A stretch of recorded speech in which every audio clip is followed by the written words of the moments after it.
Um, I think the more I develop, I'll definitely be able to initiate offense at the one. Um, Played two and three before. I think playing in the NBA, playing around in practice, I think I'll start to get used to it more, and then I think I could really take that role to the next level.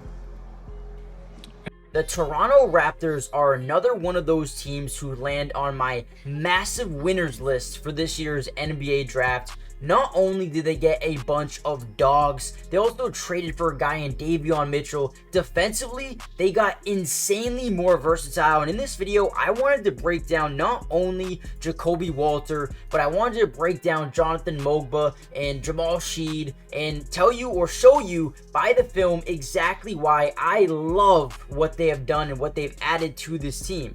Now, in this video, again, we're going to break down film and I'm going to show you everything. Before we jump into the video though, make sure you guys do me a massive favor. Hit the like button, subscribe if you're new, but more importantly, comment down below a letter grade for their draft and what do you think they need to do in free agency to really keep improving.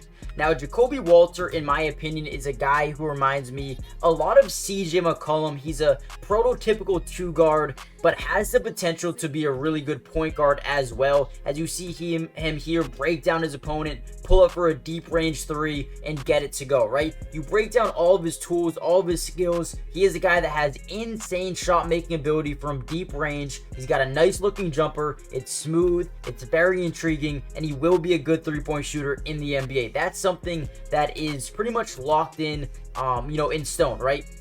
Now, another thing about him is he's a really good defender. We'll probably see that in a minute, but I want to continue just to look at his highlights here, as this time comes off basically a DH. We already saw a couple of plays where he can initiate the offense, right? He can be a one, but he can also be a two. On this play, he's going to work off ball, come off this floppy set where he's able to, get a screen from the big man and just pull up for a three off ball, right? This is something that makes him extremely versatile. Boom, gets a screen, able to stop on a dime and shoot from wherever you are. Again, very valuable asset. Right, offensively, the dude is so gifted. He's going to be able to put up threes. He's going to be able to make a bunch of different shots. Offensively, this dude is going to be a monster, right?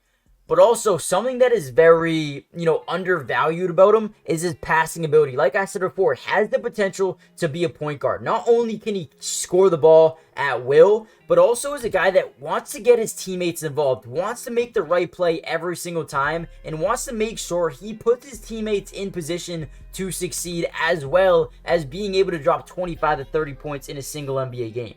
Now, I wanted to show this play to display his, passing ability. So he's going to come off this screen. He's going to realize that he has the ability to drive into the lane because they overcommit to his three-point shot. And again, this is going to translate to the NBA. Let's watch the IQ here by Jacoby Walter as boom. Now he gets basically two guys here to overcommit to this three ball, giving him a lane to the basket, right? So whenever you can drive into the lane pretty freely, you're always going to bring up a guy and have him rotate over. And quite honestly, I think he gets two guys to really rotate over. Maybe it's his big getting into the paint actually, and not that guy right here. So let's watch how this play breaks down. He's going to drive into lane, draw the weak side help. Two defenders here, right here. We're going to get a backdoor cut by number one here. And he's going to find him on a poo-poo platter for a wide open dunk. Beautiful backdoor cut, but also a beautiful pass. Great core vision there by Jacoby Walter. I'm telling you, he's a prototypical two guard that has the ability to play the one. He's got great shot making ability, a great smooth jump shot. The ability to get past defenders is, something he does with no effort, but also the IQ passing the ball, knowing when and where the defense is going to rotate off the, after driving into the paint, knowing where the weak side defense is going to rotate, where your guys are going to be. Another one of his, best assets, but also defensively is very, active, right? He's never going to take a play off, but sometimes he does get a little bit lost in terms of ball watching, which is something he can fix, and I think he will fix. So again, you look at Jacoby Walter as a prospect, I think he has got potential to be one of the best players in this draft. Because you look at the 6'5", 6'6" frame, the ability to do a bunch of different things really well. Again, I think he's a little bit of like a Bradley Beal, CJ McCollum type of player. And to be honest, I wouldn't be surprised at all if he ends up being a really good player. All right, let's talk a little bit about Jonathan Mogbo, or Mogbo. Hopefully I said that right. But He is a very interesting prospect, a guy who's really good at setting screens, but also finding the open lane to the basket, making big time energy plays in terms of dunks, right? Lobs, blocks, steals. He can do a bunch of those things. Very tall, athletic type of wing, right? He's got a lot of work to do on his game, and I don't think he'll be a day one impactful player for this team, but down the line, I could see the potential that they're going for. On this play, he's going to set the screen. He's going to allow his guy to get into the basket or get to the lane, right? But instead of cutting all the way to the basket, he's also going to find a lane right here to kind of post up, okay? So let's watch how this play breaks down a little bit. Set the screen, right? Get back onto your guy. Post him up a little bit, and then he's going to do something very interesting here. As his guy starts to drive baseline, he's going to pop out here and then back in, right? Forcing his big to pick up on the drive on the right side. Watch how this breaks down again. So boom, he's going to get to the top left key, allow that double team, and then finds the lane to the basket where his teammate's able to throw up the lob, and he flies in for a big time finisher on the basket. Again, I'm excited about what this guy can do. He really takes advantage of mismatches right in the paint. He'll get the ball on a small defender, and you'll just go to work, right? He's a guy who can finish over anybody down there.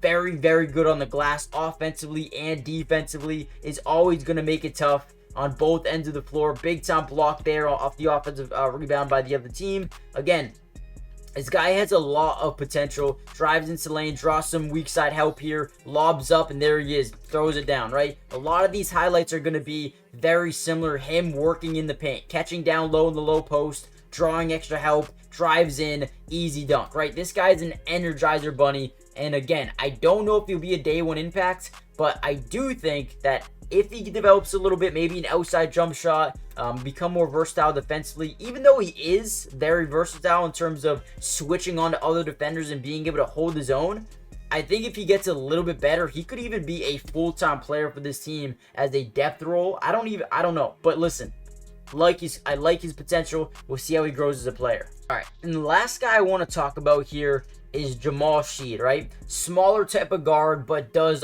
all of the little things for you. You know, when you talk about players that he reminds you of, you think about like an Alex Caruso, you think about a guy like a Marcus Smart. This guy is going to put his body on the line. He's going to do whatever it takes to win basketball games. And that's probably what I like about him the most. Now, he's only 6'1", but he makes up for that with the toughness, with the physicality, with the hard-nosed type of point guard mentality.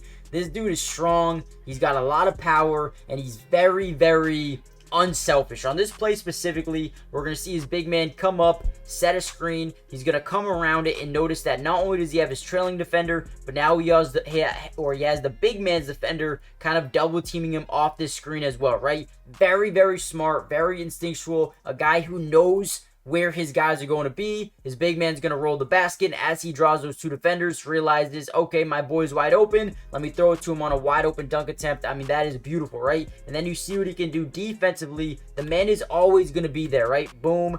Keeps his feet in front of you know, his offensive player here, and just makes his life a living hell, right? Just gets his arms in there, dives on the ball, gets a steal, and then gets right back up and runs in transition, right? This guy is going to be a really good backup point guard. He's got really good defensive intensity and a very smart offensive IQ in terms of being able to find his open guys, the court mapping ability to know where his guys are, know where the defense is going to rotate from. As you see here, breaks down his bigger opponent and just shoots it right over him. Love to see that as well. On this play, again, drives into the lane, draws some extra help, but is able to throw up that lob off the glass, get it to go. I mean, everything that this dude does, he does it with 100% intensity. Help defense, gets his hand in the cookie jar, gets another steal, gets a fast break opportunity here. And again, Houston, one of the best defenses in basketball. It's not really a surprise. Look at the hustle here in the paint, going up against a bigger offensive player and gets a big time block, right? I mean, this dude can do everything for you. I don't think he'll be a day one starter, but you talk about, again, the potential of what he can be down the line. To get him, I really, really do like him, man. I do like Jamal Shead a lot. Compare him a lot to Javon Carter, Marcus Smart, Alex Caruso, Davion Mitchell, and I think he can get even better as time goes on. So let me know what you guys think down below about this Raptors draft class. Hit the like button, subscribe, join the family, and I'll see you guys in the next video. Peace.